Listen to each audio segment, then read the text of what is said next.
الحمد لله الذي هدانا للإسلام. أشهد أن لا إله إلا الله وحده لا شريك له، وأشهد أن سيدنا وشفيعنا ومولانا محمدا عبده ورسوله، صلوات الله تبارك وتعالى عليه وعلى آله وأصحابه وأهل بيته وأهل طاعته وبارك وسلم تسليما كثيرا. أما بعد فأعوذ بالله من الشيطان الرجيم. بسم الله الرحمن الرحيم.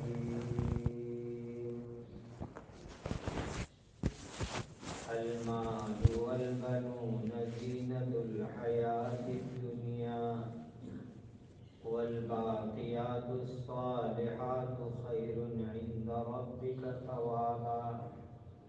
صدق الله مولانا العظيم.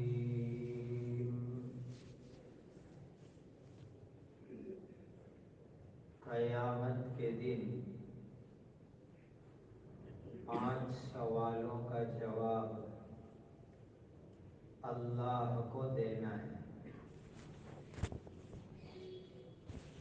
اللہ کے آخری نبی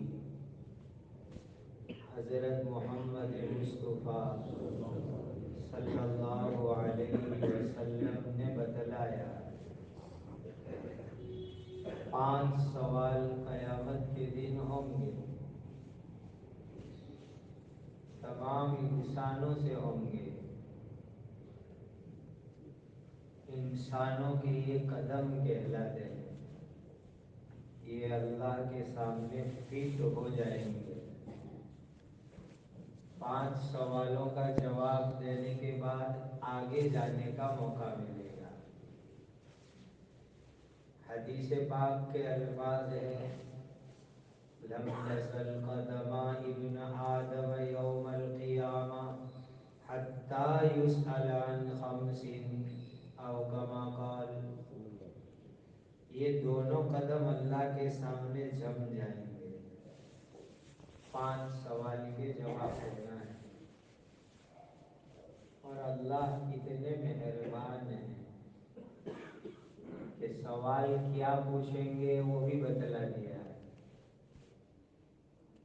اس لیے کہ دنیا کی پریکشا میں انسان کی یاد شکتی کا امتحان ہوتا ہے،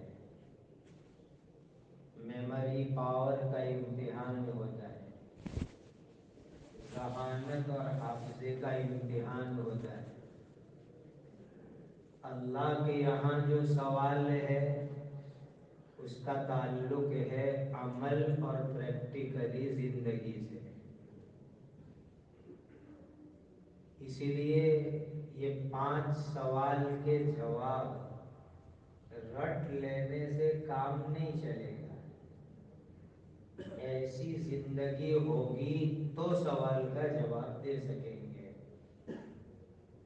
پہلا سوال ہوگا ان عمری. یہ زندگی ہم نے دی تھی، اللہ پوچھیں گے زندگی ہم نے دی تھی کیا کیا تم نے زندگی میں، حساب بتاؤ. اور اس امت کو اللہ نے جنرلی 60-70 کے بیچ کی زندگی عطا فرمائی ہے. حدیث میں خود نبی کریم صلی اللہ علیہ وسلم نے فرمایا میری امت کی عمر 60-70 کے بیچ میں ہے. تو جو 60 کے اوپر چلے گئے وہ نفع میں چل رہے ہیں، جو 70 کے اوپر ہے وہ ڈبل نفع میں ہے. اور وہ پوری تیاری میں رہ رہے کہ کسی بھی وقت کال آ جاوے اور چلے جائے. تو اس حدیث میں بتلایا میری امت کی عمر 60 اور 70 کے بیچ میں ہے۔ تو عمر کے بارے میں اللہ سوال کریں گے پہلا کہ عمر کہاں گزاری۔ اب جواب سوچ لو کیا اللہ کو جواب دینا ہے۔ دوسری چیز جوانی کے بارے میں، حالانکہ عمر کا ایک حصہ، ایک بھاگ جوانی بھی ہے، لیکن جوانی کے لیے اللہ تعالیٰ اسپیشل سوال کریں گے کہ جوانی کہاں لگائی گئی۔ جوانی میں باڈی میں طاقت ہوتی ہے، مگز شکتی بھی اچھی ہوتی ہے، باڈی میں پاور بھی اچھا ہوتا ہے، تو جوانی کے بارے میں اللہ اسپیشل سوال کریں گے کہ جوانی کہاں لگائی تھی۔ ایک دوسری حدیث میں آتا ہے کہ جس نوجوان نے اپنی جوانی اللہ کی عبادت میں لگائی، گناہ سے بچانے میں لگائی، اللہ تعالیٰ اس کو قیامت کے دن اپنے عرش کا سایہ عطا فرمائیں گے۔ بہت خوش نصیب ہے وہ جوان جس کی جوانی اللہ کی عبادت میں لگے، اللہ کو راضی کرنے والے کاموں میں لگے، گناہ سے بچنے میں لگے۔ اس نوجوان کو بلا کر اللہ قیامت کے دن اپنے عرش کے سائے میں جگہ عطا کریں گے۔ حالانکہ قیامت کے دن کوئی سایہ نہیں ہوگا، صرف اللہ کے عرش کا سایہ ہوگا۔ تیسرا سوال، چوتھا سوال مال کے بارے میں، وَأَنْ مَالِهِ مِنْ أَيْنَ اكْتَسَبَهُ وَأَيْنَ أَنْفَقَهُ۔ منی پاور، پیسے کہاں سے کماتے تھے، کہاں خرچ کرتے تھے۔ اور پانچواں سوال ہوگا جتنا دین تم جانتے تھے اس پر عمل کتنا کیا۔ جتنی باتیں تم جانتے تھے، ہر ایک مسلمان کو معلوم ہے 5 وقت کی نماز پڑھنا فرض ہے، سب کو معلوم ہے، لیکن مسلمان کی لائف اور زندگی کی سٹائل یہ بتاتی ہے کہ خالی جمعہ کی نماز فرض ہے، حالانکہ جانتا یہ ہے کہ 5 نماز فرض ہے۔ تو یہ بھی سوال ہوگا کہ تم جانتے تھے کہ 5 نماز فرض ہے، کتنی نماز پڑھی۔ جتنا دین جانتے ہو وہ سوال ہوگا، اور جو دین نہیں جانتے اس کا سیکھنا بھی فرض ہے۔ طلب العلم فریضہ علی کل مسلم۔ نبی کریم صلی اللہ علیہ وسلم نے فرمایا ضروری علم سیکھنا ہر مسلمان پر فرض ہے، کمپلسری ہے کہ وہ ضروری دین کا علم سیکھے۔ یہ 5 سوال ہیں۔ پہلا سوال عمر کے بارے میں، دوسرا سوال جوانی کے بارے میں، تیسرا سوال مال کہاں سے کمایا تھا، چوتھا سوال مال کہاں خرچ کیا تھا، پانچواں سوال جو دین جانتے تھے اس پر عمل کتنا کرتے تھے۔ یہ 5 سوال کے بارے میں حدیث پاک میں آیا کہ انسان جب تک جواب نہیں دے گا وہاں تک اس کے قدم ہٹنے والے نہیں ہیں۔ اب سوچ لو، یہ پریکشا آنے والی ہے، یہ ایگزام آنے والا ہے، اور جب اللہ یہ 5 سوال پوچھیں گے تو کوئی مدد کرنے والا نہیں ہوگا۔ دنیا میں جب ہم فارن کی ویزا لینے کے لیے جاتے ہیں تو ایجنٹ لوگ سکھاتے ہیں، یوں پوچھے تو یوں جواب دینا، ایسا پوچھے ایسا جواب دینا۔ اللہ تعالیٰ کے یہاں کوئی مدد کرنے والا نہیں ہوگا، کوئی ہیلپ کرنے والا نہیں ہوگا۔ وہاں ہر ایک انسان کو ٹن بائی ٹن، باری باری، اکیلے اکیلے اللہ کے سامنے جانا ہے اور اپنی زندگی کا حساب دینا ہے۔ قرآن میں اعلان کیا وَلَقَدْ جِئْتُمُونَا فُرَادَى كَمَا خَلَقْنَاكُمْ أَوَّلَ مَرَّةٍ، تم اکیلے آؤ گے ہماری عدالت میں، اللہ فرماتے ہیں ہماری عدالت میں اکیلے آؤ گے۔ دنیا میں کتنا ہی بڑا پاپی ہو، مجرم ہو، گنہگار ہو، وہ بھی لائر وکیل رکھ سکتا ہے، سالیسیٹر رکھ سکتا ہے۔ اللہ کی عدالت میں جب کیس چلے گا تو کوئی لائر نہیں، کوئی وکیل نہیں، کوئی سالیسیٹر نہیں، کوئی ہیلپ کرنے والا نہیں، کوئی مدد کرنے والا نہیں، اکیلے آدمی کو سوال کے جواب دینا ہے۔ وَلَقَدْ جِئْتُمُونَا فُرَادَى كَمَا خَلَقْنَاكُمْ أَوَّلَ مَرَّةٍ، جیسے تم ماں کے پیٹ سے دنیا میں آئے تھے ایسے قیامت کے میدان میں آؤ گے۔ اب آدمی ماں کے پیٹ سے آتا ہے تو ختنہ نہیں ہوتی، چمڑی ہوتی ہے، اور حدیث میں ہے کہ آدمی قیامت کے دن قبر سے نکلے گا تو ختنہ والی چمڑی پھر سے بدن پہ آ چکی ہوگی۔ حدیث میں موجود ہے کہ ختنہ کی چمڑی کے ساتھ آدمی قیامت کے میدان میں آئے گا، چپل نہیں ہوگی پیر میں، کھلے پیر ہوں گے، بدن پر کوئی کپڑا نہیں ہوگا، پورا بدن کھلا اور ننگا ہوگا، کفن تو قبر کی مٹی کھا گئے۔ یہ تینوں چیزیں حدیث میں موجود ہیں، پیر میں چپل نہیں، بدن پہ کپڑا نہیں، اور بغیر ختنے کے ساتھ قیامت کے میدان میں انسان آئیں گے اور اللہ کو جواب دینا ہے، اللہ کی عدالت میں کھڑے ہو کے جواب دینا ہے۔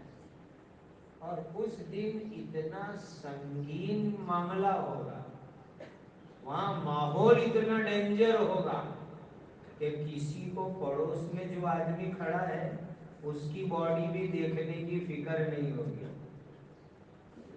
آدمی دنیا کے اندر تو دوسرے کے سطر کو جھانکتا ہے، حرام ہے، گناہ کا کام ہے، کسی کا سطر نہیں دیکھنا چاہیے۔ کوئی اگر بے حیا بے شرم کھلے سطر گھومتا ہو تو ہمیں نظر بند کر دینی چاہیے، ہمیں نظر نیچی کر لینی چاہیے، نظر پھیرا لینی چاہیے۔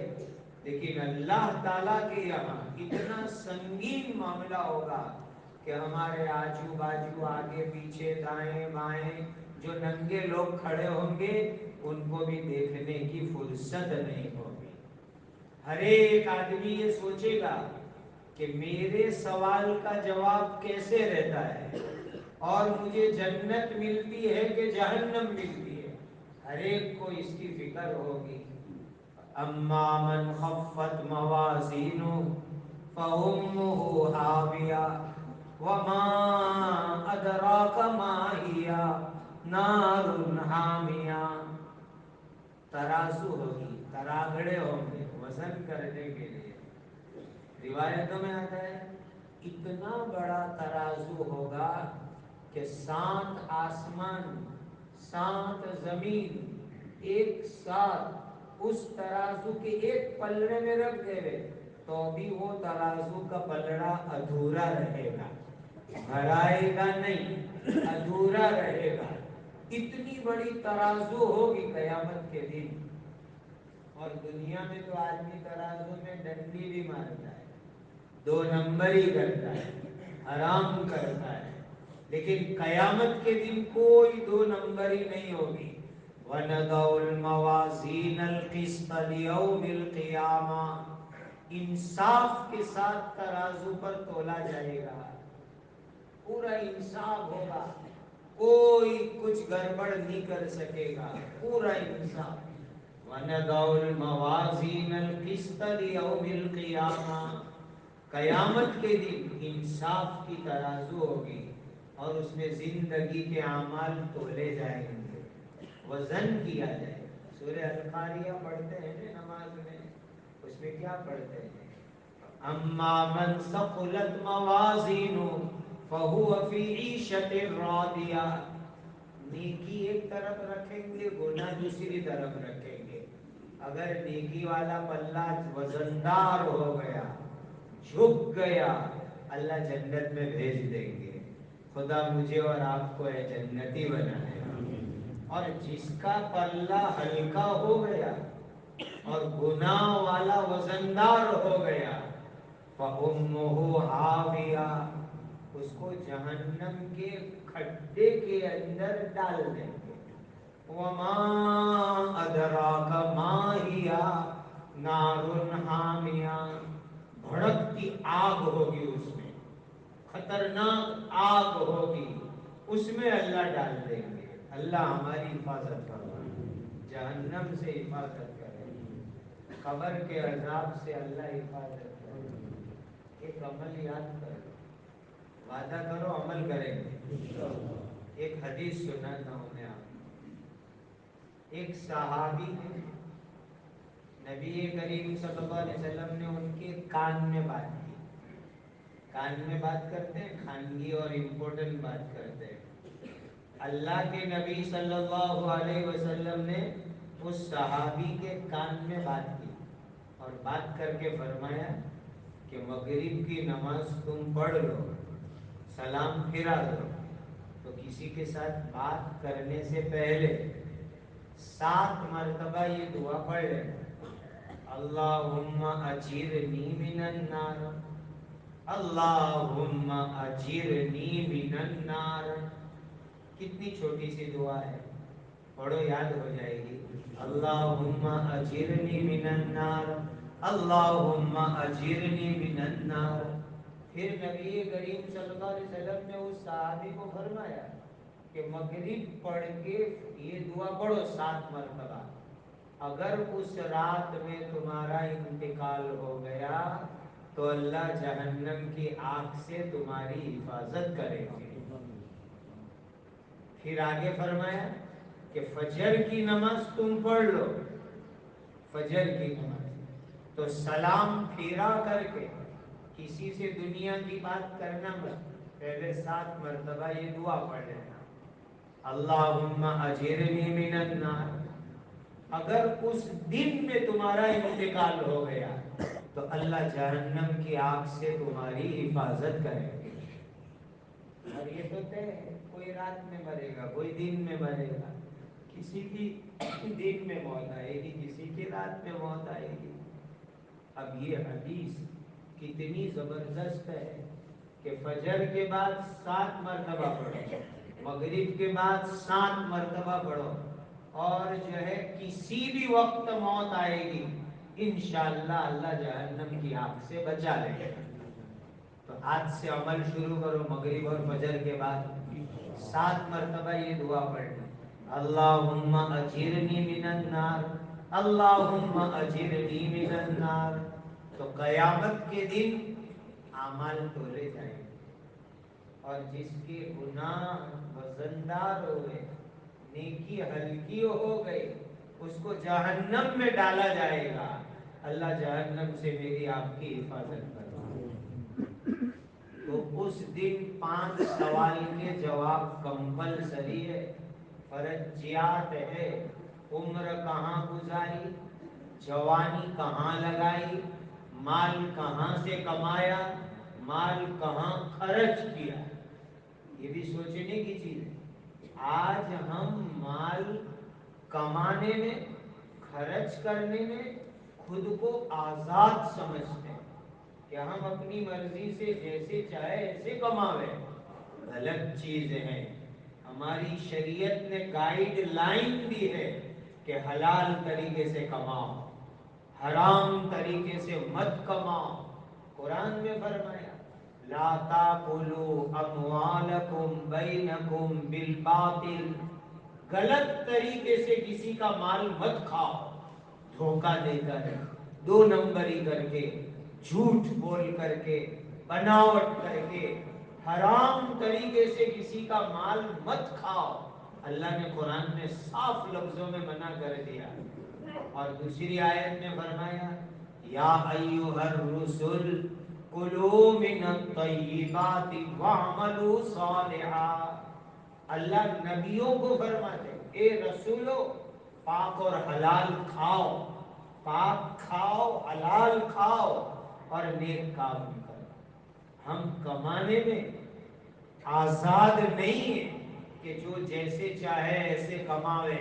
حلال کماؤ, حلال طریقے سے کماؤ اور حلال کا کھاؤ. اسی طریقے سے خرچ کرنے میں بھی ہم آزاد نہیں کہ جہاں چاہے وہاں خرچ کر دیا, جیسے چاہے ایسے خرچ کر دیا. جائز کام میں خرچ کرو, نیکی کے کام میں خرچ کرو, حلال کام میں خرچ کرو. یہ خرچ کرنے میں بھی ہم آزاد نہیں ہیں کہ جو مرضی میں آوے وہ خرچ کرے.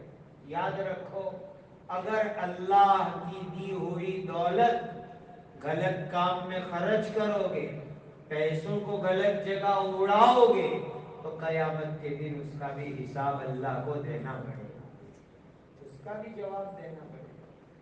من این اکتسبہ و این انفقہ, اللہ سوال کریں گے کہاں سے کماتے تھے اور کہاں تم لوگ خرچ کرتے تھے. اسی لیے بہت ضروری ہے کمائی بھی حلال کی ہو اور خرچ کرنے کی جگہ بھی حلال اور جائز ہو. قرآن کی جو آیت میں نے پڑھی, اللہ کیا فرماتے ہیں؟ سورہ کہف کی آیت ہے, ہر جمعہ کو سورہ کہف پڑھا کرو. اللہ اس کی برکت سے دجال کے فتنے سے حفاظت کریں گے, اور دجال کے جو چھوٹے چھوٹے چمچے ہیں اس زمانے کے, ان کے فتنوں سے بھی اللہ حفاظت کرے گا. اتنی پاورفل یہ سورت ہے سورہ کہف. ہر جمعہ کے دن پڑھنے کی عادت بناؤ. جو آدمی جمعہ کو سورہ کہف پڑھے گا اللہ دجال کے فتنے سے اس کی حفاظت کرے گا. اور روزانہ سورہ کہف کی شروع کی یا آخر کی 10 آیت پڑھنے کا معمول بنا لو, یا کم از کم 3 آیت پڑھنے کا معمول بنا لو, تو اس کی برکت سے اللہ تعالیٰ فتنوں سے حفاظت کریں گے. روز مغرب کے بعد نکلو تو آخری رکوع زبانی یاد کر ڈالو, کتنی دیر لگتی ہے. قل هل ننبئكم بالاخسرین اعمالا الذین ضل سعیهم فی الحیاۃ الدنیا وهم يحسبون انهم يحسنون صنعا اولئک الذین کفروا بآیات ربهم ولقائه فحبطت اعمالهم فلا نقیم لهم یوم القیامة وزنا. ختم تک پوری 10 آیتیں یاد کر لو, روز پڑھنے کی عادت بناؤ, اللہ اس کی برکت سے فتنوں سے حفاظت کرے. عجیب تاثیر. اور ایک بات کام کی اور بتلاؤ, ہمارے بہت سے بھائی کہتے فجر میں آنکھ نہیں کھلتی, تہجد میں آنکھ نہیں کھلتی, الارم بج بج کے تھک جاتی ہے لیکن آنکھ نہیں کھلتی. تو ان کو وظیفہ بتلانا, یہ جو سورہ کہف کی آخری آیت ہے, قل لو كان البحر مدادا لكلمات ربي لنفد البحر قبل ان تنفد كلمات ربي ولو جئنا بمثله مددا قل انما انا بشر مثلكم يوحى الي انما الهكم اله واحد فمن كان يرجو لقاء ربه فليعمل عملا صالحا ولا يشرك بعبادت ربه احدا. رات کو سوتے وقت یہاں پڑھو قل لو كان البحر سے, اور نیت کر لو کہ اتنے بجے آنکھ ہماری کھل جائے, انشاءاللہ آنکھ کھل جائے. یقین کے ساتھ سوتے وقت پڑھ لیا کرو. پھر یہ بات اور رہی کہ آنکھ تو کھل گئی لیکن شیطان آ کر کے ہاتھ پھرا رہے, بہت ٹھنڈی ہے, گودڑے بھی بہت نرم گرم ہے, کہاں تو نکل کے جائے گا ٹھنڈے پانی میں وضو کرے گا. شیطان ہاتھ پھرا کے سلا دے, وہ بات الگ ہے. ورنہ اس آیت کو یقین کے ساتھ پڑھو. تفسیر مدارک میں لکھا ہے کہ جو آدمی رات کو سوتے وقت یہ آیت پڑھے گا اس کو ثواب بھی بہت بڑا ملے گا, اور جتنے بجے اٹھنے کی نیت کرے گا اللہ آنکھ کھول دیں گے. یہ عجیب وظیفہ ہے. تو بڑے فتنوں کا زمانہ ہے. آیت میں اللہ نے فرمایا والباقیات الصالحات خیر عند ربک, اللہ نے مال دیا ہے نا، یہ تو فنا ہونے والی چیز ہے. آدمی کہتا ہے کہ میرا مال. نبی کریم صلی اللہ علیہ وسلم نے فرمایا انسان کہتا ہے میرا مال، میری دولت، میری پراپرٹی، میرا بینک بیلنس، میرے روپیے، میرا سونا، میری گاڑی، میری چاندی. اللہ کے نبی صلی اللہ علیہ وسلم نے فرمایا تیرا کتنا؟ حضور فرماتے تیرا کتنا؟ اللہ کے نبی نے اپنی پاک نورانی زبان سے فرمایا جو تو نے کھا پی کے ختم کیا وہ تیرا، جو پہن کے پرانا کر دیا وہ تیرا، اور اللہ کے راستے میں خرچ کر کے صدقہ کر کے اللہ کی بینک میں جمع کرایا وہ تیرا. باقی سب دوسروں کا، باقی سب دوسروں کا.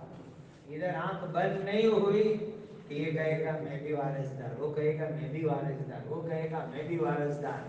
سب کھڑے ہوں گے وارثداری کا حق کا دعویٰ کرنے والے.